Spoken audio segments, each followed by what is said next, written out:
Capítulo 4. Liberdade de escolha.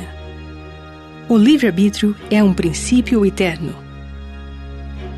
Pergunta: se alguém lhes perguntasse por que ter livre-arbítrio é importante, o que vocês diriam? Podes escolher segundo tua vontade, porque te é dado. Moisés capítulo 3, versículo 17. Deus nos disse, por intermédio de seus profetas, que somos livres para escolher o bem ou o mal. Podemos escolher a liberdade e a vida eterna seguindo Jesus Cristo. Somos livres também para escolher o cativeiro e a morte seguindo Satanás. Ver 2 Nefe, capítulo 2, versículo 27. O direito de escolher o bem ou o mal e de agir por nós mesmos chama-se livre-arbítrio. Na vida pré-mortal, tínhamos o arbítrio moral. Um dos propósitos da vida terrena é mostrar quais serão nossas escolhas. Ver 2 Nefe, capítulo 2, versículos 15 e 16. Se fôssemos forçados a escolher o bem, não nos seria possível demonstrar o que escolheríamos por nossa própria vontade. Além disso, somos mais felizes fazendo as coisas que decidimos fazer por nossa livre escolha. O livre-arbítrio talvez tenha sido um dos principais assuntos levantados no Conselho do Céu, na pré-mortalidade.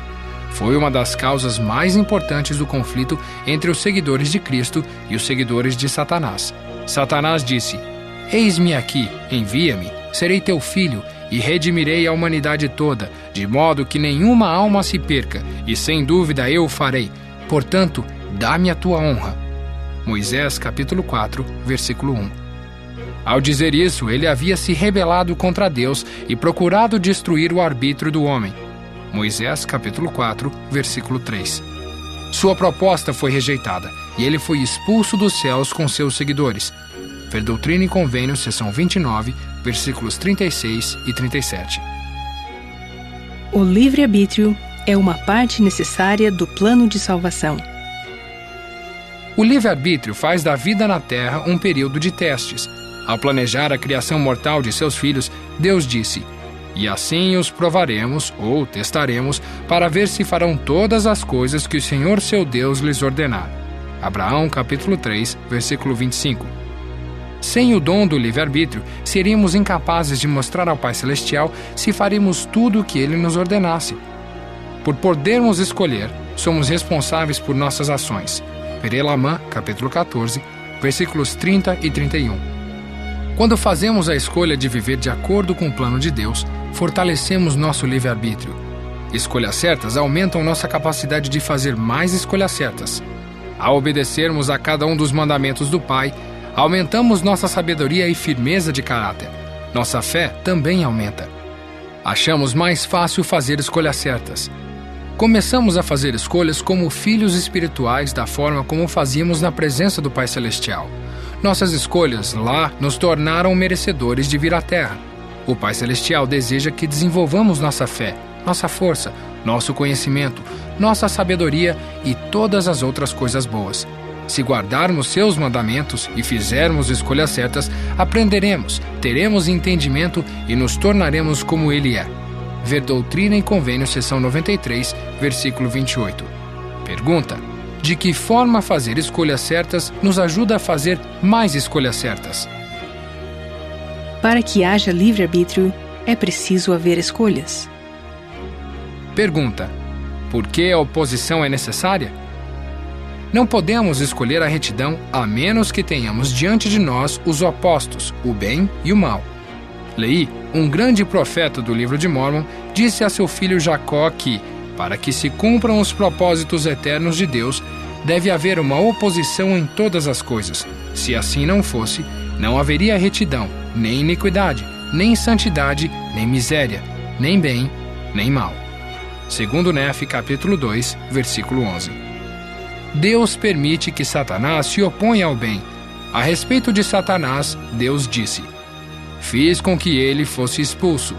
E ele tornou-se Satanás, sim, o próprio diabo, o pai de todas as mentiras, para enganar e cegar os homens e levá-los cativos segundo sua vontade, sim, todos os que não derem ouvidos à minha voz. Moisés capítulo 4, versículos 3 e 4. Satanás faz tudo o que pode para destruir o trabalho do Senhor. Ele procura a miséria de toda a humanidade, pois ele procura tornar todos os homens tão miseráveis como ele próprio. Segundo Nefe, capítulo 2, versículos 18 e 27. Ele não nos ama, não deseja nada de bom para nós. Ver Moroni, capítulo 7, versículo 17. Nem quer que sejamos felizes. Deseja que sejamos seus escravos e usa muitos disfarces para nos capturar. Quando cedemos às tentações de Satanás, limitamos nossas escolhas. O exemplo a seguir mostra como isso acontece. Imagine ver um cartaz na praia dizendo: perigo, redemoinho, proibido nadar. Podemos achar que isso é uma restrição, mas será? Ainda temos muitas escolhas. Somos livres para ir nadar em outro lugar. Somos livres para caminhar pela praia e apanhar conchas. Somos livres para ver o pôr do sol. Somos livres para voltar para casa. Somos livres também para ignorar o aviso e nadar no local perigoso. Mas, uma vez que tenhamos sido apanhados pelo redemoinho e levados para baixo, teremos bem poucas escolhas. Podemos tentar escapar ou pedir ajuda, mas podemos também nos afogar. Embora sejamos livres para escolher nossas ações, não somos livres para escolher as consequências de nossas ações. As consequências, boas ou más, seguem-se como resultado natural de qualquer escolha que tenhamos feito. Ver Gálatas, capítulo 6, versículo 7, e Apocalipse, capítulo 22, versículo 12. O Pai Celestial nos ensinou como escapar do cativeiro de Satanás. Precisamos vigiar e orar sempre, pedindo a Deus que nos ajude a resistir às tentações de Satanás. Ver 3 Nefe, capítulo 18, versículo 15. O Pai Celestial não permitirá que sejamos tentados além de nossa capacidade de resistir. Ver 1 Coríntios, capítulo 10, versículo 13, e Alma, capítulo 13, versículo 28. Os mandamentos de Deus nos afastam do perigo e nos conduzem à vida eterna. Se fizermos escolhas sábias, ganharemos a exaltação, progrediremos eternamente e desfrutaremos de felicidade perfeita. Ver 2 Nefe, capítulo 2, versículos 27 e 28. Perguntas: quais são alguns exemplos de ações que limitam nossas escolhas? Quais são alguns exemplos de escolhas que nos dão mais liberdade?